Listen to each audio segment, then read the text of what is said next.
come up here. So I'm Reverend Lauren Jewett. I am not Methodist. Wow, that was great. I'm a UCC pastor.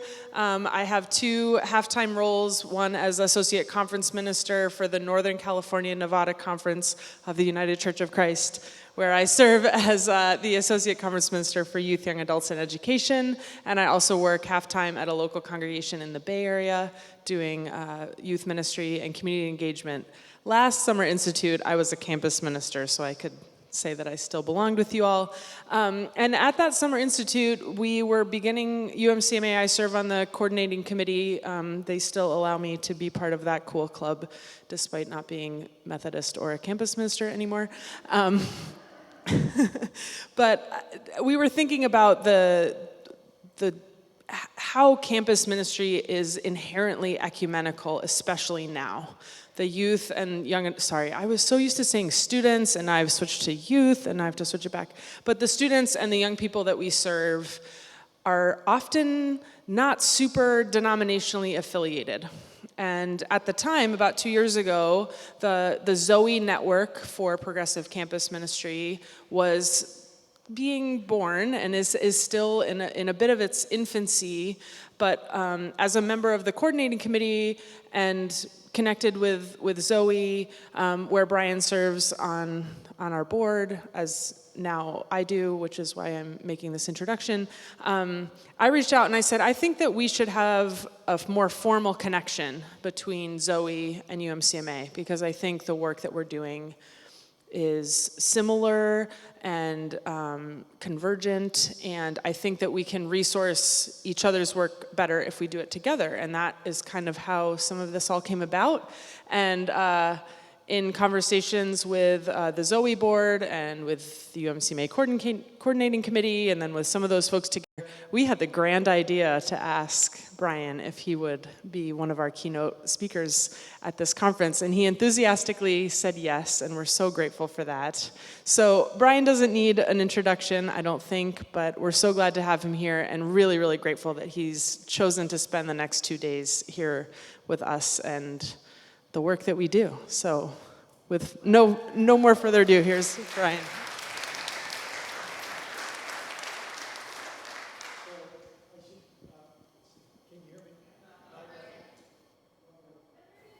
We're good, okay, everything's good. I'm really happy to be here. I actually started my career as a college English teacher. My goal was to be a teacher for my profession. I ended up taking a slight 24-year detour and became a pastor for 24 years.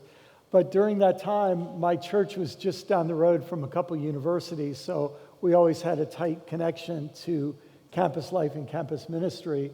My wife and I had 4 children, all of whom went to college, one of whom is a professor, and campus ministry just has always felt close to my heart. Now more than ever, for reasons that I hope you'll understand in this talk. I'd like to condense way too much into a short period of time because I want to leave a lot of time for questions, so we'll have plenty of time for discussion. One of my mentors said to me years ago, learning is not the consequence of teaching.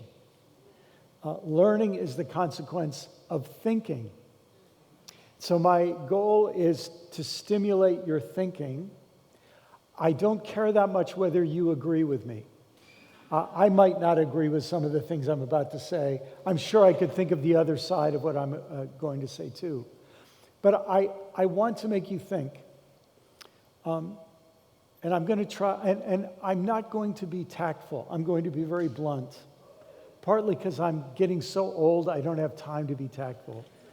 But partly because these are very dangerous times, and we just have to tell things as honestly and clearly as we can.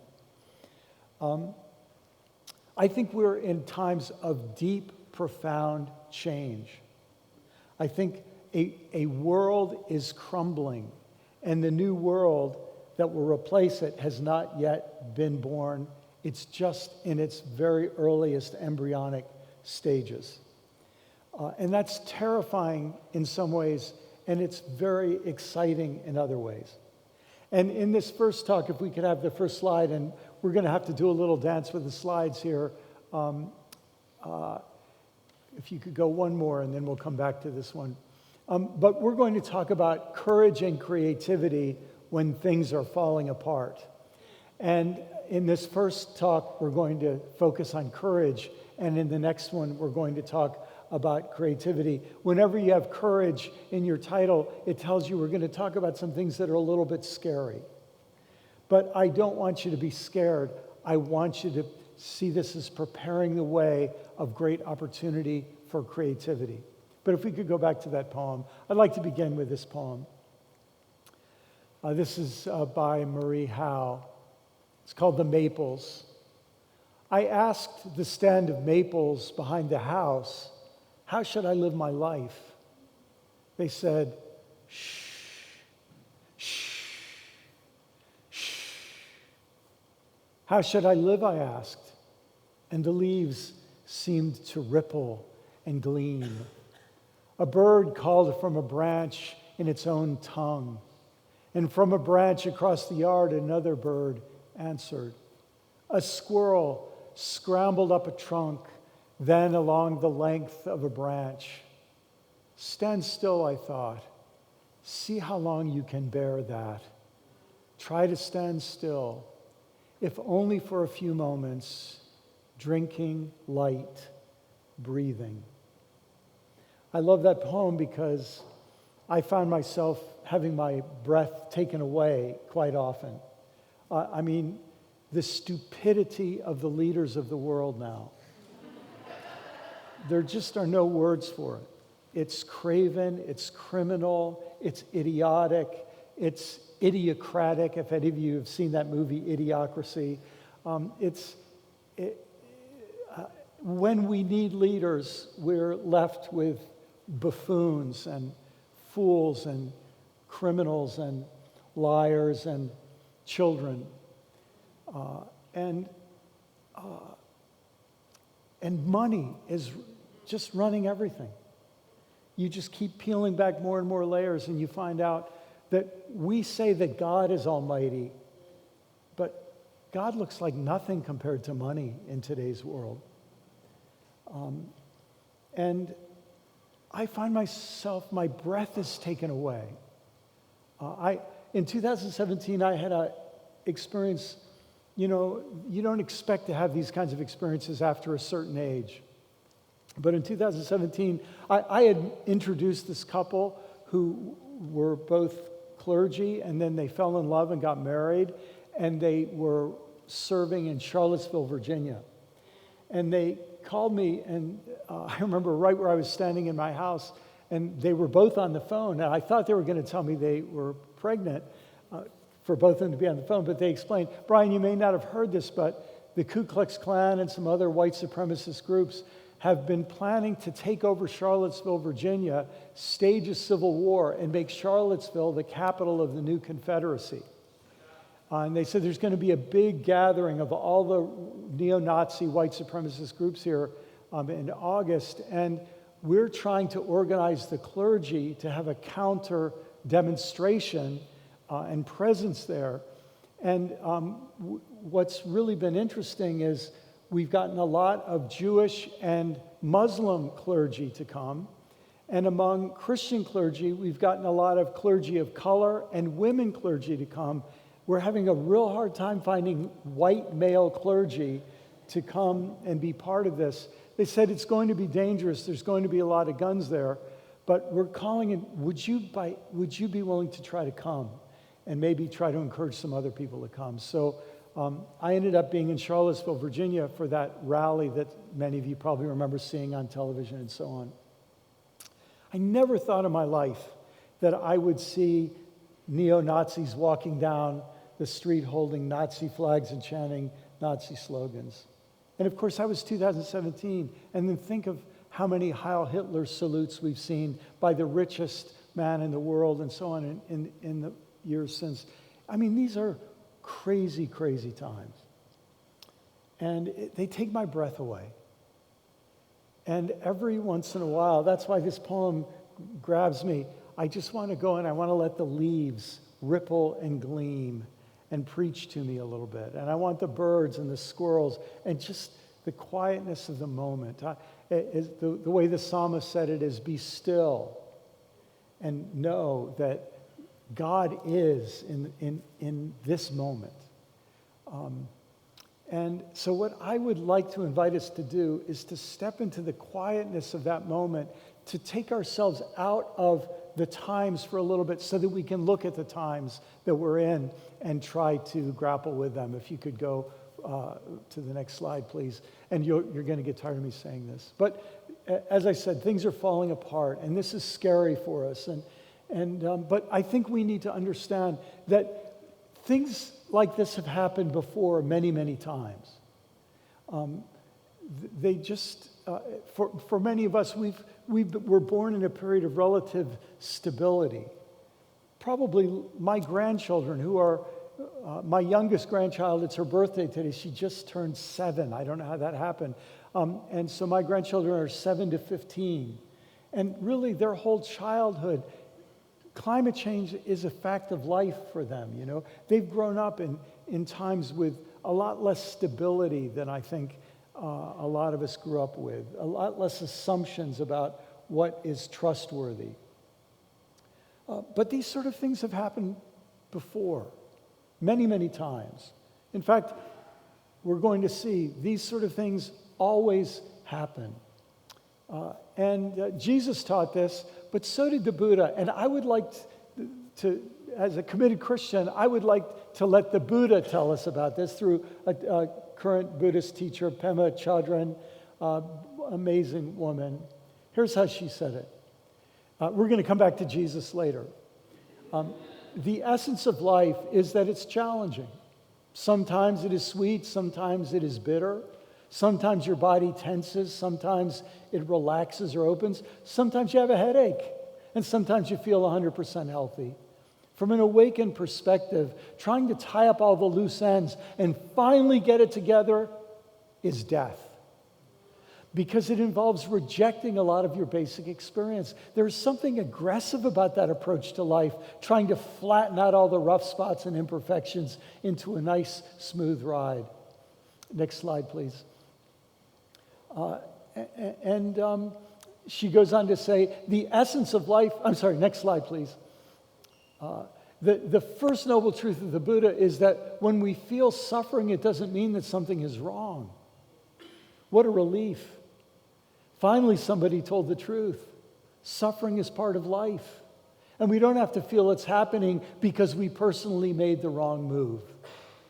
In reality, however, when we feel suffering, we think that something is wrong. The very first noble truth of the Buddha points out that suffering is inevitable for human beings as long as we believe that things last, that they don't disintegrate, that they can be counted on to satisfy our hunger for security. There's very deep insight in those words. And obviously, Pema Chodron is a far greater scholar of Buddhism than I am, but I'll tell you, she's capturing the essence. As long as we think things last, we will suffer because they'll keep dying or ending or changing or falling apart. And when we can step back and accept, we might not like it, but we start to say, no, this is how things go. I wouldn't have designed it this way. But this is how things go. And I don't really get a choice in this. She speaks the truth. Next slide, please. Relaxing with the present moment. Relaxing with hopelessness, meaning, I don't know how we get out of this. I don't know how this gets fixed. Relaxing with death. Not resisting the fact that things end, that things pass, that things have no lasting substance, that everything is changing all the time. That's the basic message. The essence of life is that it's challenging. Sometimes it's sweet, as we read before. Next slide, please. So, I would like to talk about some things that are changing, that aren't lasting. And I'd like to do this to set the stage for the courage you need to face and seize the opportunities that you face in campus ministry. I want to tell you, I'm one of two people. Many of you might know Diana Butler Bass. Probably Diana Butler Bass and I have spoken to more clergy in the last 20 years than anybody else. And it's been my privilege to know a lot of our denominational leaders over the last 25 years. And I want you to know I have huge respect for most of our denominational leaders. And I have so much respect for clergy, and I have so much respect for campus ministers and youth ministers and children's ministers. I have respect for everybody. But here's the thing I want to tell you. 25 years ago, I thought we could fix the machinery. 10 years ago, I was a little less sure. And I would be happy to be wrong, but I'm pretty sure now that here's what happened. I wrote a book some years ago called The Great Spiritual Migration. And a Lutheran minister, I was speaking at an event, and he came up to me and said, "McLaren, you are so naive." And I said, "I'm sure I am. I just don't know what I'm naive about. Why don't you tell me?" And he said, "We're not going to go on any great spiritual migration. We're going to spend the next 40 years micromanaging our own decline." He said, "Listen, when things get old and tired, it takes more and more effort to keep them going. Older people know this. Your part-time job after a certain age is going to doctor's appointments, you know." And he said, it's going to take more and more energy for us we won't stay afloat. We'll just try to slow how fast we sink. Now, where that leads, I don't know. And I'm not among people who just say, "Oh, let it die, forget about it." Listen, I personally think institutions are precious. I think they're imperfect, but they're works of art. And I think anybody who just says, "Oh, burn them all down," why don't you go live in Libya or Syria or Afghanistan for a few years and see what it's like when institutions all burn down or when people don't appreciate them. We're finding out in our country a whole lot of people are calling themselves successes for tearing things down right now. It's very easy to tear things down. But I think we're at a point where we're going to realize that we have believed that the institutions are what held up Christian faith. And I don't think they are. I don't think they are. I honestly believe this. The Pope and cardinals of the Catholic Church could all disappear tomorrow, and the Christian faith would be okay. All of our mainline Protestant and other denominations, they could disappear, and the Christian faith would not cease to exist because they disappeared. Whatever the essence of the Christian faith is, the thing that we love, the institutions are here to serve it, but they are not it. And it's not their fault that a lot of us mix the two up.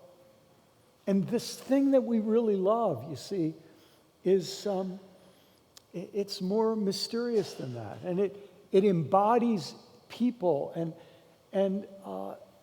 So I'd like to invite you to imagine the possibility that Lutheran minister was right when he said to me, we're going to be micromanaging our own decline, and that our institutions are still beautiful, and I would be so happy if they could be saved. If you go to the next slide, please.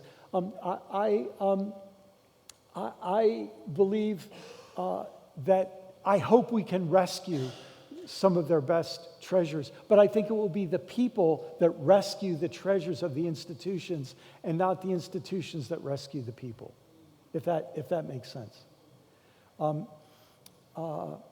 And so our religious institutions are in trouble, and it's not just the Christian ones. I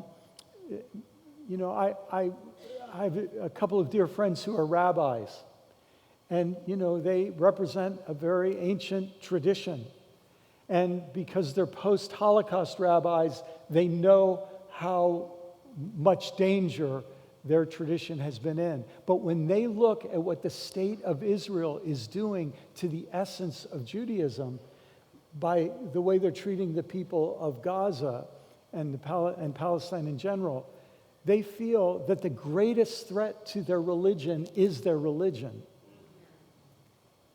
and as many of its leaders. And so it's not just Christianity, it's Judaism, and it's Islam. I remember a well-known Muslim leader shortly after, probably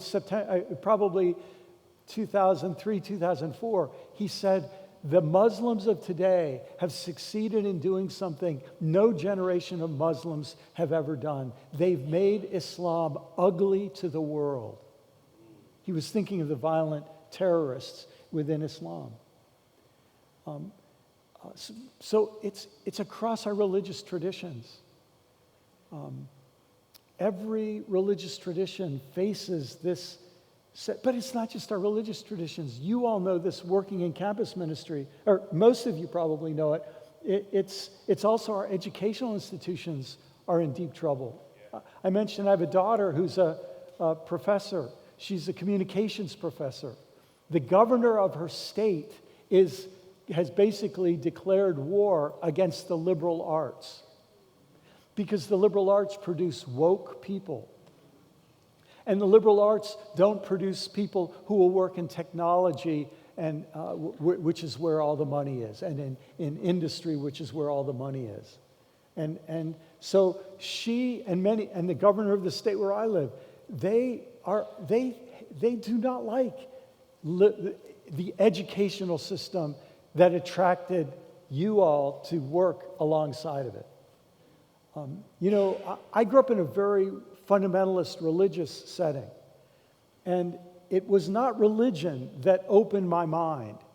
It was a couple of great high school teachers and then some phenomenal college professors. And it was that, they're the ones who opened my imagination. I really stayed a Christian, not because of my religious community, but because of professors that I met who inspired me to look for the truth.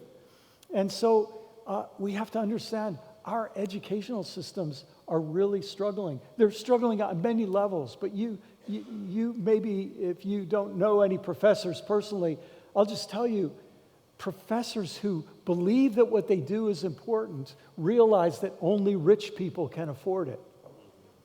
And they realize that by being part of a system that keeps rewarding rich people and their children, it creates a kind of dynastic educational system.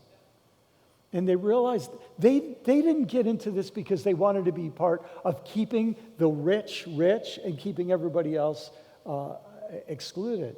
And so if you can go to that next slide, please, or maybe we're having some trouble with it. But if you were working full-time in a higher education, you would be having deep concerns. What's the future of this thing? And watching what our current government is doing to college administrations around the country, it sends a shiver up your spine. And imagine if the wealth and power of the university system became controlled by one political party or one political ideology that really didn't want there to be actual education and learning, but rather wanted there to be indoctrination only. And so it's not just the religious community that's important, that's struggling, it's also the world of higher education. And just in case we're going to have trouble with these slides, I'm going to pull up mine here too. There we go. We've got it. And then you've probably noticed our political institutions are in a bit of trouble these days. And you might have noticed that. I mean, nobody could have written a script of what's happening and that anyone would have bought to make a movie. They would have just said, this is so implausible and ridiculous. And you could think about what's been going on in a big scheme of things like this, that we developed this, that the university system that you all are connected to And many of our religious systems really took shape in the Middle Ages and the medieval period, in the period of feudalism. And out of that grew capitalism. And then capitalism brought universities into a new and different framework, the one that we all inherited. But what you could think of it this way: capitalism developed, but feudalism never died. The alliance between super rich individuals and political leaders who always can make deals with each other. They have a lot to offer each other. And one way to say it is that what we see happening now is that we're having kind of the revenge of feudalism. That we're super wealthy people and political leaders become one and the same. They create what sociologists call cabals, mutual alliances for mutual benefit. And listen, I would be so happy if we pull out of our current slide into decay.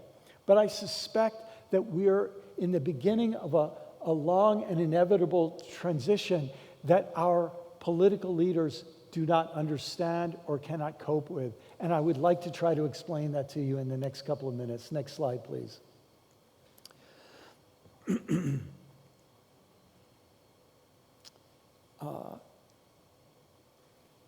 When our authoritarian political leaders and oligarchs come together, they cannot imagine the future that we need to enter, which is a regenerative future.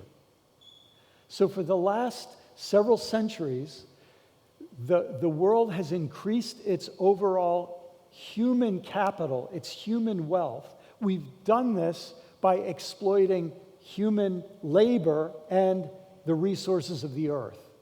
In other words, we've treated the earth like it was in a going out of business sale. And we've sold off the assets really fast to get as much money for a few people as we could, as quickly as we could.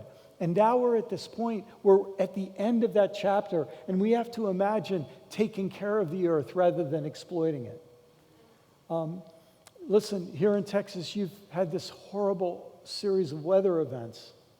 And they're happening around the country, and they're happening around the world. And I hate to say it to you this way, but you ought to consider this summer is the coolest, driest summer you'll have for the rest of your life. I mean, there may be an exception or two. But we're pushing the boundaries, and we've known this for a long time. And we haven't been able to get enough people to listen.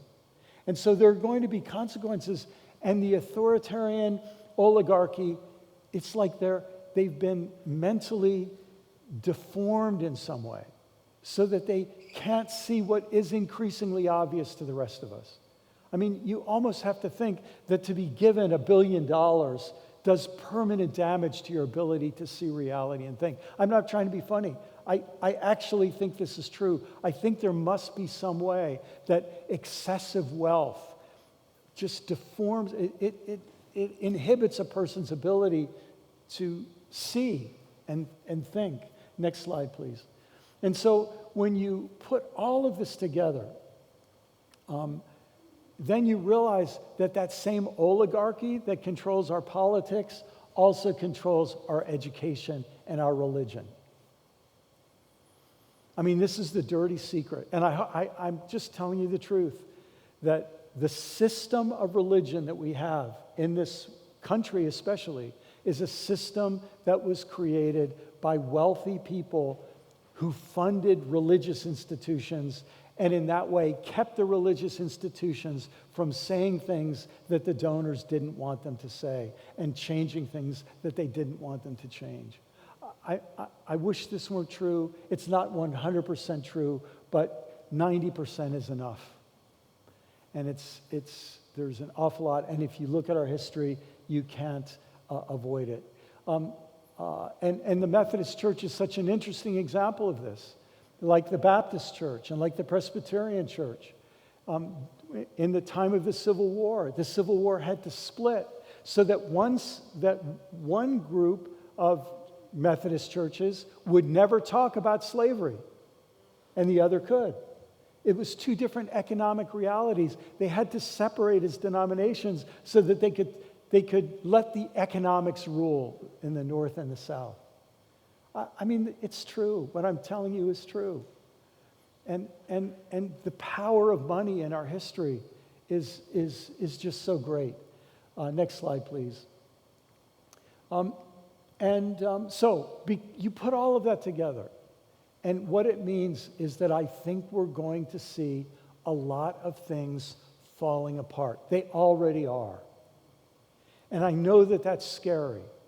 And it's made many of you suffer because 20, 30, 40 years ago, our mainline Protestant denominations were really generous at funding universities. The reason is because they wanted their kids to go to universities and they wanted them to stay Presbyterian or Methodist or Episcopal. They wanted to keep that support. By the way, it was a very, very smart move. Can I tell you something? As I mentioned, I grew up fundamentalist. And when you get a bachelor's degree as a fundamentalist, you're called an evangelical. And when I grew up evangelical, we looked down on the mainline Protestants because starting in the 1960s, mainline Protestants began to decline, both numerically and as a percentage of the population. And evangelicals were growing. And evangelicals said, this is because we have the better doctrine and we have better morals and we were very proud and thought it was because we were superior. A sociologist named Robert Wuthnow did some research that's very little known, but here's what he found out. Mainline Protestant kids started going to college a lot in the 40s, right after the World War II, 50s, 60s, 70s.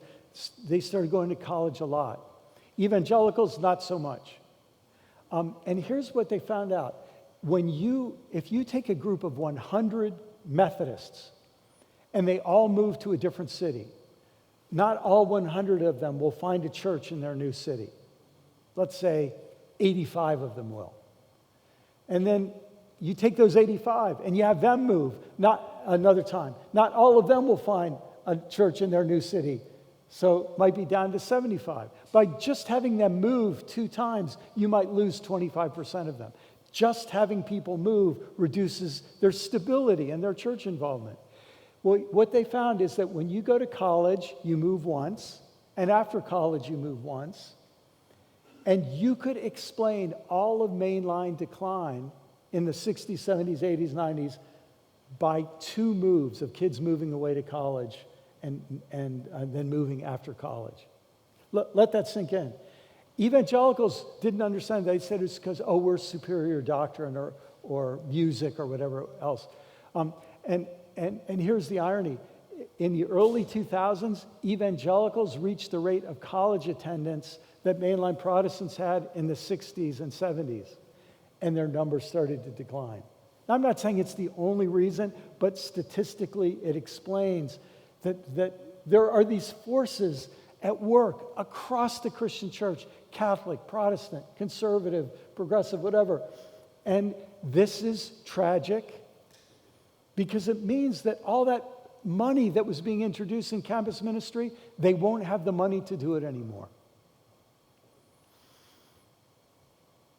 I mean, maybe they should, but they won't use it for that. They'll use it for other things. They won't be able to understand how it could possibly be a good investment. A few years ago, an Episcopal campus minister said to me, I figured out that if I could keep one Episcopal college student from dropping out of church every 4 years, I would pay my salary. If he just stayed Episcopal and kept giving as a college-educated person through his career. You know, if you were just justifying it financially. But a bigger thing is going on. It's not just your denomination. It's not just religion. It's also education and politics. We're going through a big, major cultural shift. And you happen to have been born in the middle of it. And you're allowed to complain and cuss and feel bad and, you're allowed to do what you need to do for a day or two. But at some point you're going to say, is there any opportunity in this crisis? And that's what I'd like to talk about in the next few minutes. If you go to the next slide, please. Next slide. I want to go back to Pema Chodron one more time, and then we'll look at Jesus. She said, things falling apart is a kind of testing and also a kind of healing. We think that the point is to pass the test or to overcome the problem, but the truth is that things don't really get solved. They come together and then they fall apart. Then they come together again and then fall apart again. It's just like that. The healing comes from letting there be room for all this to happen. Room for grief, for relief, for misery, for joy. Letting there be room for not knowing is the most important thing of all. We don't deserve resolution. We deserve something better than that. We deserve our birthright, which is the middle way, an open state of mind that can relax with paradox and ambiguity. That state of mind in that poem, The Maples, when you see the leaves rippling and you just hold the question, how should I live my life? And you just hold the question open in the presence of the birds and the squirrels and the breeze and the sky to relax with paradox and ambiguity. Next slide, please. So this idea of things falling apart, I want to help us see how deeply this is embedded in our Christian tradition to help you maybe get a different perspective on it. And I want to take that passage that we always hear at Christmas, it's called the Magnificat, which now in this light takes on a whole different feel for me. This is from Luke chapter 1. When you remember the angel appears to Mary. By the way, I know many of us find it very easy to believe in miracles. Many of us feel it's impossible to believe, or very difficult to believe in miracles. I don't really care whether you believe in the virgin birth or not, literally. But here's just a proposal. What if telling that story is a way of saying that the world as it is, run by violent men, has no hope? And so if God wants to fix things, God says, let's work with a woman. And we'll have no men involved in this. We'll just take a different angle in on this thing altogether. Patriarchy, all that stuff, it's not getting us anywhere. We'll have a man be born because men are the problem. We've got to have a man who shows a different model of manhood. But let's do this through a woman. And then Mary utters this prayer. It's actually a poem. My soul magnifies the Lord, and my spirit rejoices in God my Savior. By the way, when you see the word Savior, I personally think we would be better off in English if we got rid of the word salvation, save, and Savior and replaced it with the word liberate. Because I think it's actually what the word means. The word takes meaning in the Hebrew Scriptures against the backdrop of the story of the Exodus. Exodus is the story of the liberation from slavery. Black Christians have understood this for several generations, and now more and more people are realizing the story of Exodus is not the story that God loved one ethnic group or religious group, Jewish people. It's that God loved slaves and was willing to upset the pyramidal economy of the powerful because God has compassion on the cries of the people at the bottom of the pyramid. So, my soul magnifies. By the way, when you see Lord in Latin, of course, Mary didn't speak Latin, but you know the word for Latin for Lord is Dominus. And Dominus is where we get the word dominate.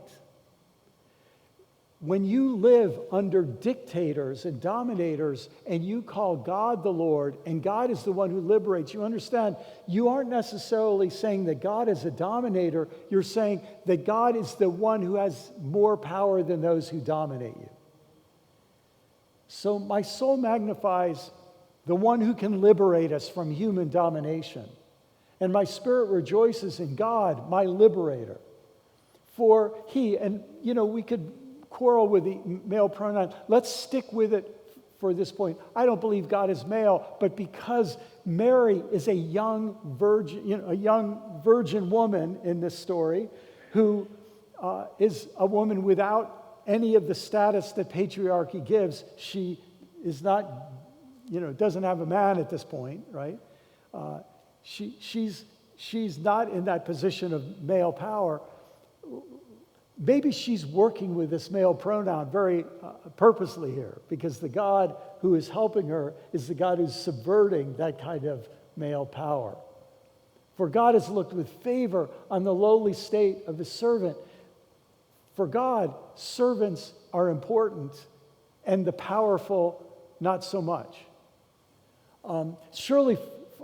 Surely from now on, all generations will call me blessed. In Mary's day, everybody was calling Caesar blessed. Everybody was calling Herod blessed. And she's saying, I'm a poor young woman about to become an unwed mother. And from now, all history, people are going to call me blessed. I mean, this is a little bit of, this is pretty amazing. For the mighty one has done great things for me. God's might is not used for God's own self-aggrandizement, but God's might is used for the empowerment of others. And holy is God's name. God's name is holy because God is nonviolent, and God is non-selfish, and God has this generosity. And indeed, God's mercy is for those who fear or revere him from generation to generation. He's shown his strength with his arm.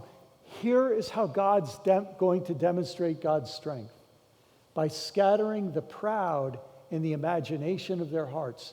Those who are legends in their own minds will someday fall in great disgrace.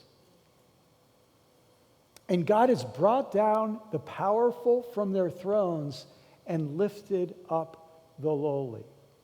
Now, do you understand what Mary is telling us? All of us who were born middle class or above, all of us who were born with privilege, we never understood this, because for us, the order, law and order, meant our financial security. But for people like Mary, law and order is what's holding them down. Law and order is the knee on their neck. It's what's helping other people make money, and it's what's keeping them down. And so at this moment, when Mary starts to see what's happening in her own body, she says, God has brought down the powerful from their thrones and lifted up the lowly. God has filled the hungry with good things and sent the rich away empty. She's saying, I'm really happy. I'm really praising God. I'm really feeling good right now because everything's about to fall apart. Falling apart is necessary for the current pyramid of injustice to be shaken. He has come to the aid of his child Israel in remembrance of his mercy, according to the promise he made to our ancestors, to Abraham and his descendants forever. So do you start to feel what's going on? Like, it's sort of amazing they allow anybody to read that every Christmas. It's an amazingly dangerous statement to the pyramidal structures of power.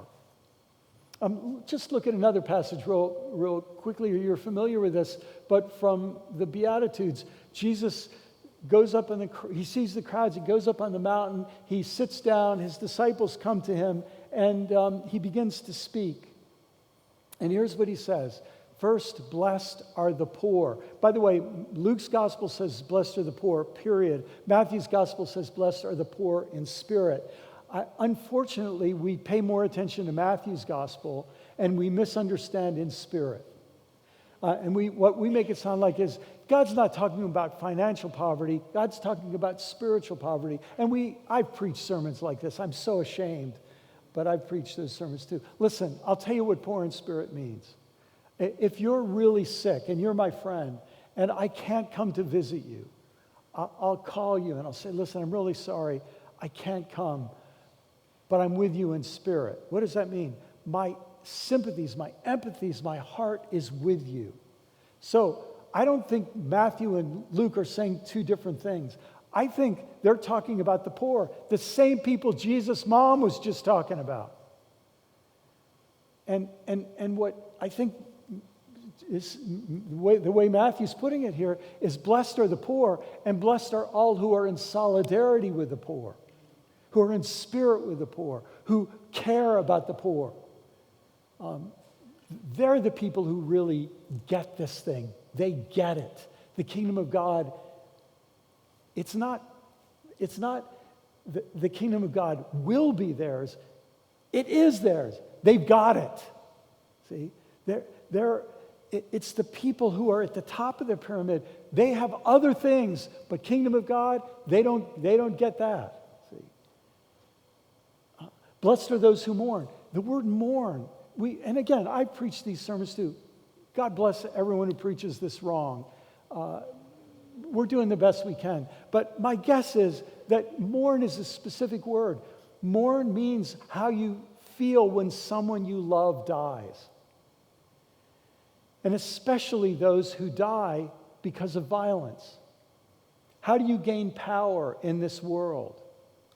By killing people or by threatening people with harm. And so what is Jesus saying? It's not those powerful people who are blessed. It's not those powerful people who have the power to kill people who are blessed. So interesting, our president, the only time I've ever heard him say, "We love you, God," was after a bombing attack that he ordered because it was successful. And I just think what Jesus is saying here is kind of not the same as that. He's saying, blessed are those who mourn. Blessed are those who see the cost of all the violence in the world and the violent systems that make this world run. For they'll be comforted. Blessed are the meek, the very opposite of the arrogant and the dominating and the powerful and those who consider themselves strong because of their ability to do violence. It's blessed are the meek. Once all the violent kill each other, the world will be left for the meek to inherit. Blessed are those who are hungry and thirsty. Remember what Jesus' mom said about the hungry? And those who are hungry and thirsty for justice, they're the blessed. They'll be filled. Not those who are hungry and thirsty for money. Blessed, they're already filled, you see. Jesus says that in Luke. Blessed are the merciful, not those who inflict revenge, but those who spread mercy. It's the pure in heart, not the deceitful, the ones who will tell you anything to get you to do what they want you to do. But the pure, the ones who are for real. Not the war makers, the peacemakers, not those who persecute, but those who are persecuted. Jesus is doing what Mary did in her poetry. He's saying, we've got to imagine a world where the pyramids, the structures that we're used to get turned around. And we won't go into great detail, but if you'll go to the next slide, we could also look at so many other passages. But maybe we could say it like this. And again, I please do not take what I'm saying as a word against our denominations or our religious structures. I love them, I respect them, but I don't think they will save us. I think it's going to take something else. Just as Jesus didn't say, we have to get a renewal among the Pharisees and temple elite and Sadducees so that they can renew us. They're the ones with the structural power. He invited people to rethink all of their current assumptions. That's what the word repent means. It doesn't just mean feel sad about that little bad thing you did. It means rethink everything that you have a paradigm shift. Have a collapse. Deconstruct is a good metaphor or a good paraphrase for repent.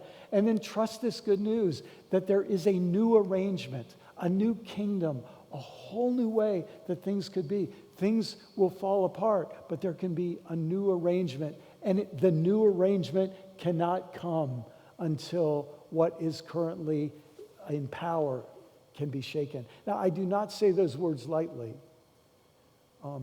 But I think that's part of what's going on in our situation. Next slide, please.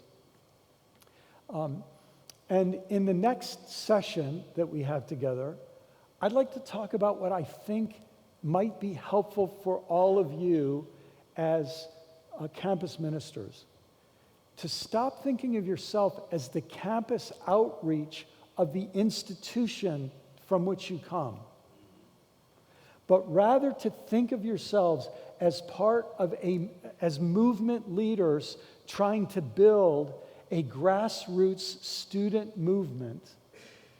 And if you'll go to the next slide, in the next session, a friend of mine, Greg Leffel, did the best research I've found on social movements through history. And he identifies these 6 characteristics.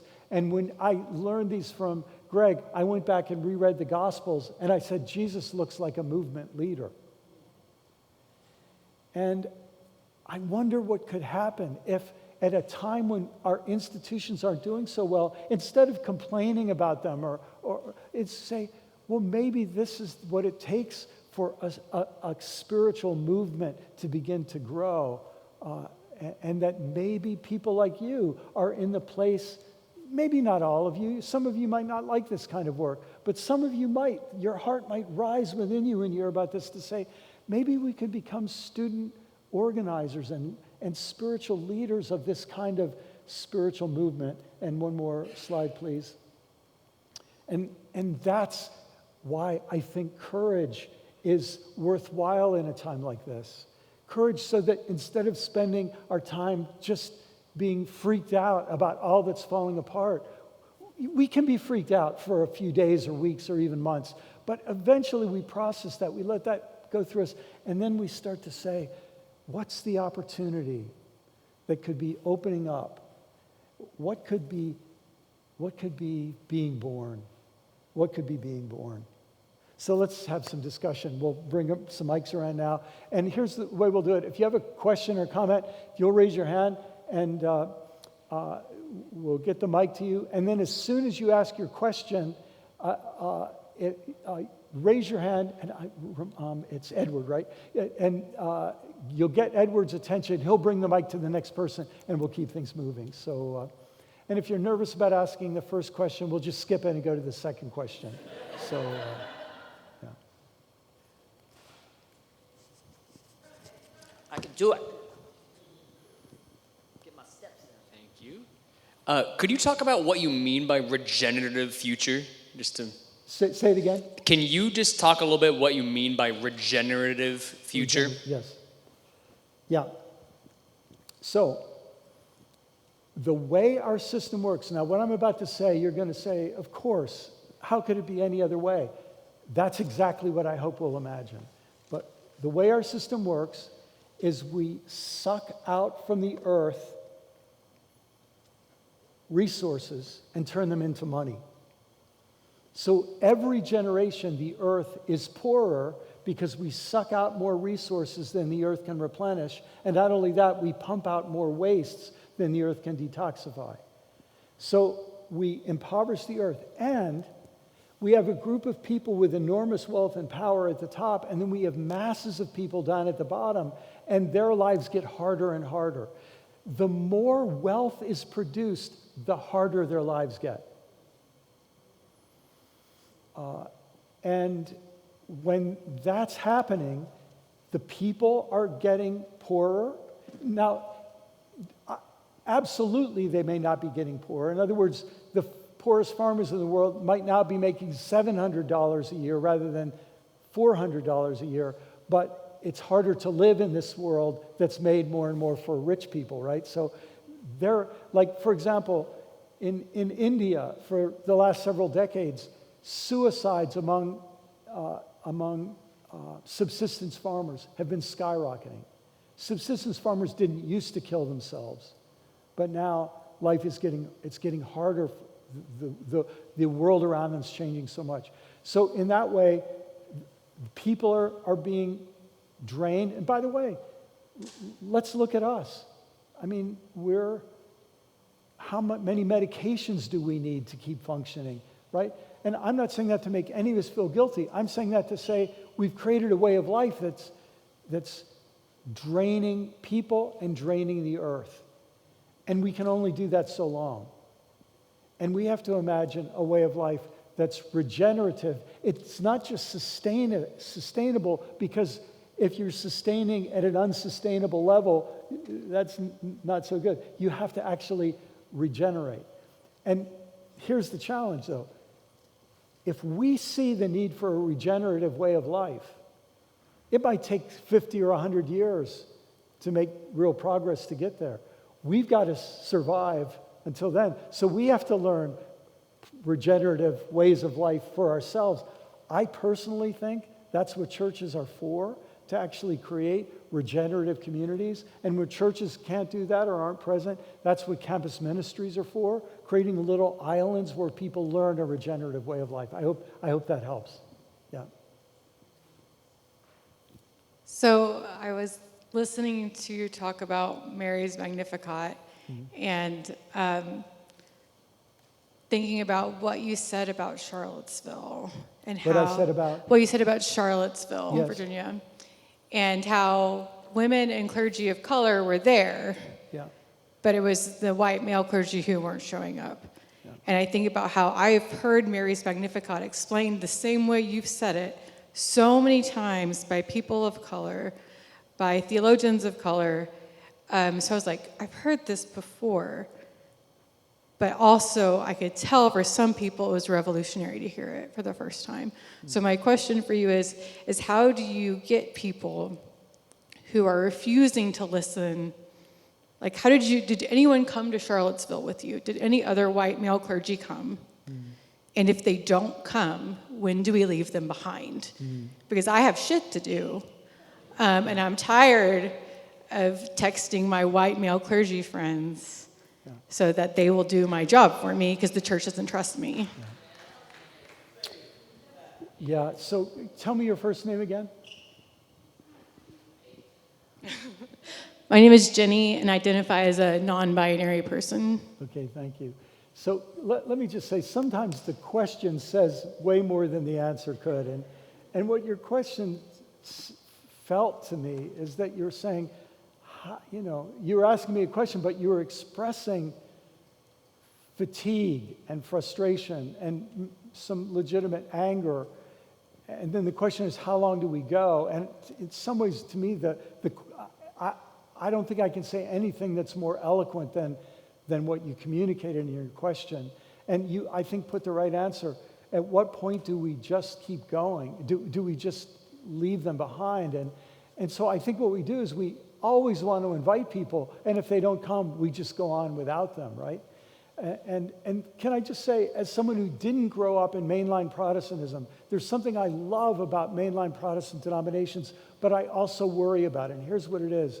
There's this sense, I think, that many Methodist churches or Presbyterian churches or Lutheran churches feel we can't really move forward as a congregation until we get our whole denomination moving forward. And they're, like, part of that's beautiful to me. We want to move together as a group, but there's part of me that thinks, you know what? You can't wait for the slowest member of the convoy. At some point, you have to say, some of us have to get moving, and the others will have to deal with it, and maybe they'll join us later. But if we've got enough to move forward. In Charlottesville, I'm happy to say that, the white males were underrepresented. I'm not happy to say that. More came by the last minute. But I think it's just a reminder to us, as you said, we have, I forget your exact word, we have stuff to do, and we just can't wait around. We can't wait for everybody to vote to do it. Some of us have to get ready to do it together. Can I just tell you, it breaks my heart that our religious communities are micromanaging their own decline. When if there are enough of them with enough strength, if they would just say, those of us with strength and will and vision, let's throw our lot into this,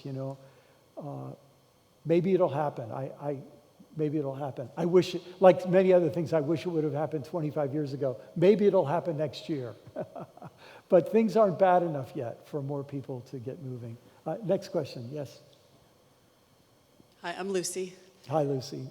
I'm curious, as you're talking, I'm always reading books, always interested, and what I'm hearing you say has been what I've been deep in with Daniel Quinn and his book Ishmael and the story of B. Specifically, I just finished the story of B, and as you're talking, I had written this quote.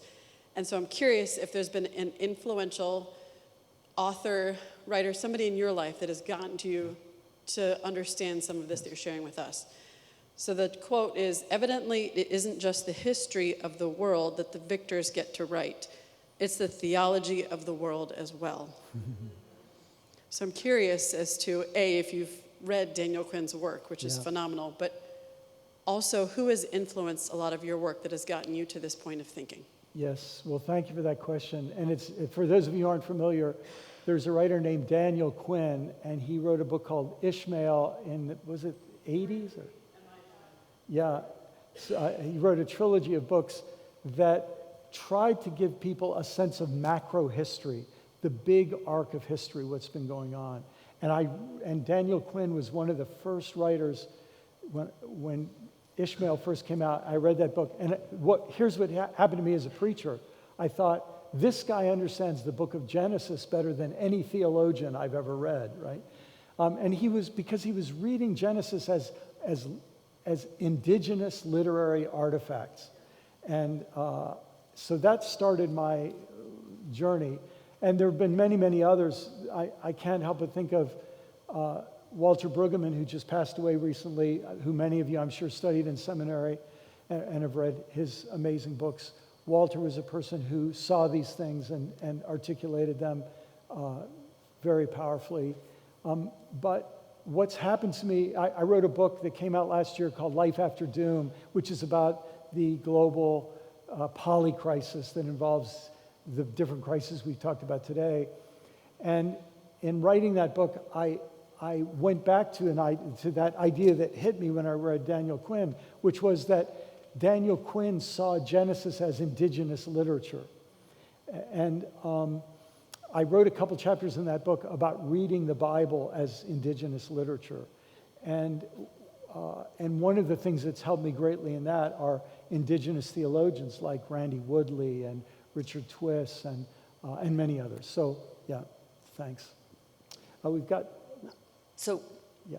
I want to be conscious of our time. Yeah. I want you to have as much opportunity with Brian as you can.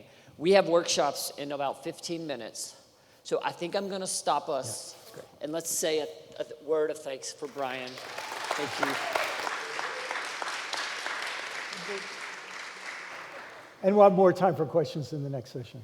Yeah, he will be around this week. That is the beauty of our partnership with Zoe and this conference and Brian's gracious willingness to be with us, that he will be around. So I hope you will have an opportunity to speak to him, to interact with him, and he will be back with us on Thursday, and we will have more time for questions. So if you had that burning question, I'm sorry, just hold on to it. I want to just say a word before I invite Michelle Ozier-Wallace to come up and talk about workshops. After workshops, which will end about 5:15, if you have a car that has room in it, and if you need a ride to the White Rock Ale House, we are just going to simply gather in this space, and we are going to make sure that those who have the cars to provide transportation and those who have a need of transportation can get all there. We will get there. We will enjoy our time there, hosted by Perkins, and then be there, and then from there we can make sure people have rides home. Is that good? Does that work for everybody? Okay, we're trying our best to provide the needs of those that are here. Now, workshops are next, before we'll have a 15-minute break, and then workshops at 4:15, but I want to invite Michelle Ozier-Wallace to come to say a word about those. Hello, friends. I am